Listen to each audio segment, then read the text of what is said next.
নমস্কার বন্ধুরা, রন্ধনে বন্ধনে আপনাদের অনেক অনেক স্বাগত। আজকে দেখাবো চিংড়ি মাছ দিয়ে কচুরলতির একটা দুর্দান্ত রেসিপি। সেজন্য কিছুটা কচুরলতি খোসা ছাড়িয়ে ভালো করে ধুয়ে নিয়েছি। এবার কড়াইতে অল্প জল দিয়ে, জলটা যখন বেশ ভালো মতন গরম হয়ে যাবে তখন লতিগুলো জলের মধ্যে দিয়ে দেব। এরপর গ্যাসটাকে হাই করে ঢাকা দিয়ে 5-6 মিনিট রেখে দেব। 5-6 মিনিট পর ঢাকাটা খুলে ফেললাম। লতিগুলো দেখুন, আমি খুন্তি দিয়ে ভেঙে দেখিয়ে দিচ্ছি। এরকম সেদ্ধ হবে, পুরো সেদ্ধ করব না, মোটামুটি 60 to 70% সেদ্ধ হবে। তখন জল ঝরিয়ে লতিগুলো তুলে রাখবো। কড়াইতে দিয়ে দিলাম কিছুটা তেল, তারপরে আগে থেকে ধুয়ে নুন হলুদ মাখিয়ে রাখা কিছুটা চিংড়ি মাছ তেলের মধ্যে দিয়ে দিলাম। আমি সর্ষের তেলেই রান্নাটা করছি। গ্যাসটাকে মিডিয়ামে রেখে এবার চিংড়ি মাছটাকে হালকা করে ভেজে নিতে হবে। আমার ফেসবুক আর ইনস্টাগ্রাম পেজটাও ফলো করে দেবেন, ডেসক্রিপশন বক্সে লিংক দেওয়া আছে।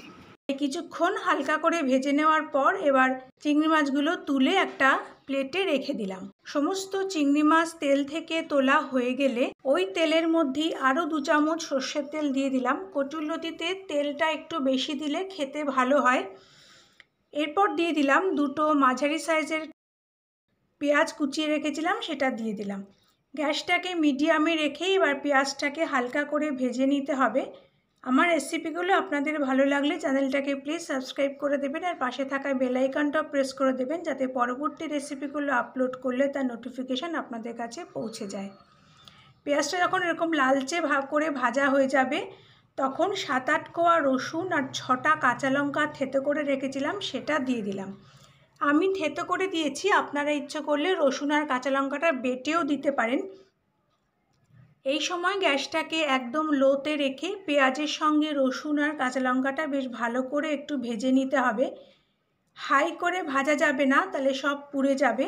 এজন্য কখনো লো টু মিডিয়ামে, কখনো লোতে রেখে খুব ভালো করে সব কিছু ভেজে নেওয়ার পর এরপর দিয়ে দেব পরিমাণ মতো নুন।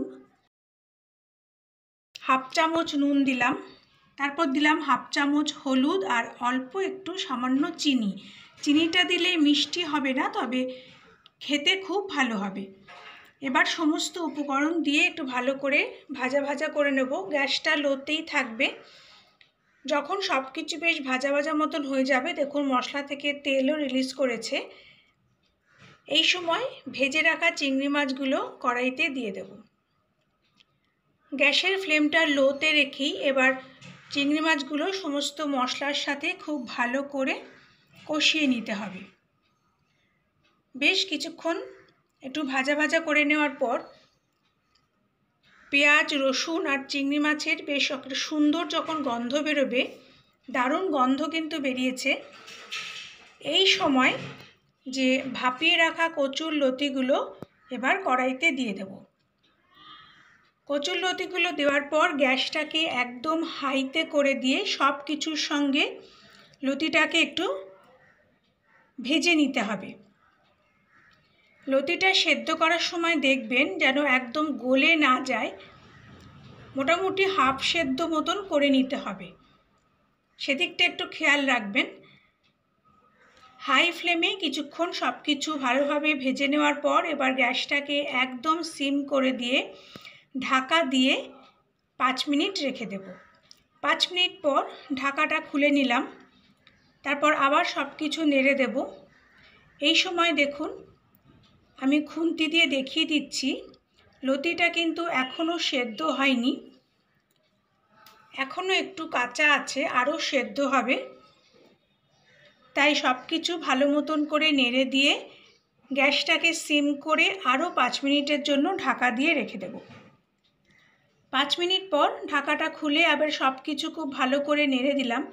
এবার একটা লতি তুলে আমি হাত দিয়ে দেখিয়ে দিচ্ছি, দেখুন হাত দিয়ে ভেঙে হালকা করে চাপ দিলেই লতিটা ভেঙে যাচ্ছে। খুব সুন্দর সেদ্ধ হয়েছে, অথচ গলে যায়নি।